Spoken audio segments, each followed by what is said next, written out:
আসসালামু আলাইকুম রহমতুল্লাহি বারাকাতুহু। চলে আসলাম আমাদের বাসার পাশেই মসজিদে। আজকে মসজিদের ভিতরে আমার বরিশালের ফিরোজপুরের লোকমান কাকা কি চাষ করে সব দেখানোর চেষ্টা করব। এই হচ্ছে আমগো কাকা, ওনার নাম হচ্ছে হাফেজ লোকমান হোসাইন। এই যে এই মসজিদে দীর্ঘ প্রায় 20 বছর যাবৎ এই একই মসজিদে দেখেন, এই যে মসজিদের আঙ্গিনাটা দেখেন।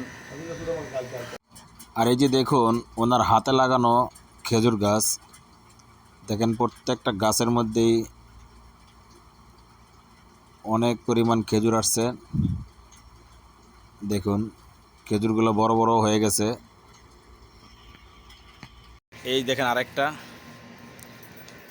দেখেন খেজুরগুলা বড় বড় হয়ে গেছে কিছুদিনের মধ্যেই। আর 1 মাস, হ্যাঁ কাকা, আর কয়দিন লাগবে এটি পাকতে? আরও 1 মাস লাগবে কাকা কইছে। এই যে দেখেন,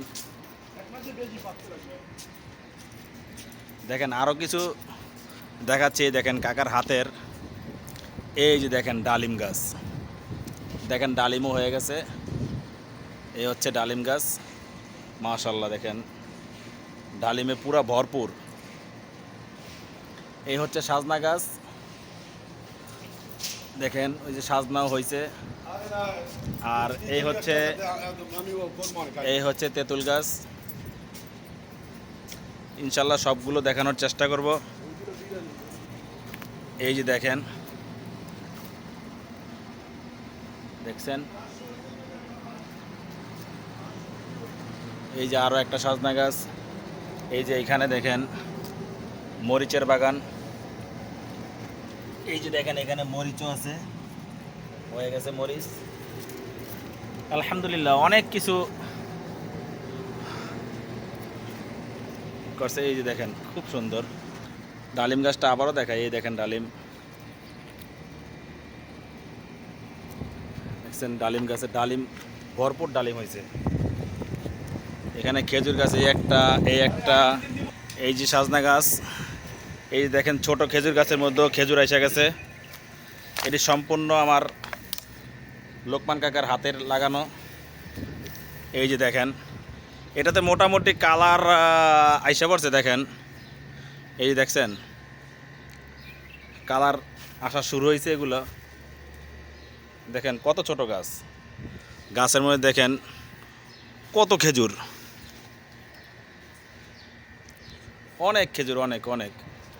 তারপর ওই যে দেখেন এগুলো হলো দেশীয় সবজি, এটা হলো দেশীয় সবজি। এই হচ্ছে নারিকেল গাছ, আর এই হচ্ছে মসজিদ। এই যে দেখেন ওই যে কাকায় দেখেন কাজ করতেছে। আর এই হচ্ছে আম গাছ, আম গাছে ইনশাল্লাহ দেখাবো। এখানে আমও আছে, পরবর্তীতে আম গাছের সম্পূর্ণ ইয়েগুলো দেখাবো। তারপরে একটা দেখাই, এই যে দেখেন আম, এই যে দেখতে পাচ্ছেন মাশাআল্লাহ খুব সুন্দর আম হয়ে গেছে।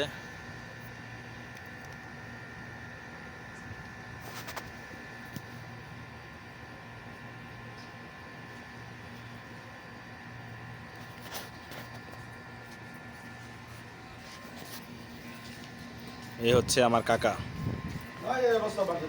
লোকমান হোসাইন। এই যে দেখেন বড়ই গাছ, এই হচ্ছে বড়ই গাছ। আজকের মতো এই পর্যন্তই। ভিডিওটা ভালো লাগলে দয়া করে চ্যানেলটা সাবস্ক্রাইব করে দিবেন এবং নতুন নতুন ভিডিও পেতে পাশে থাকা বেল আইকনটি চেপে দিন। সকলকে অসংখ্য অসংখ্য ধন্যবাদ। আসসালামু আলাইকুম রহমতুল্লাহি ওয়া বারাকাতুহু।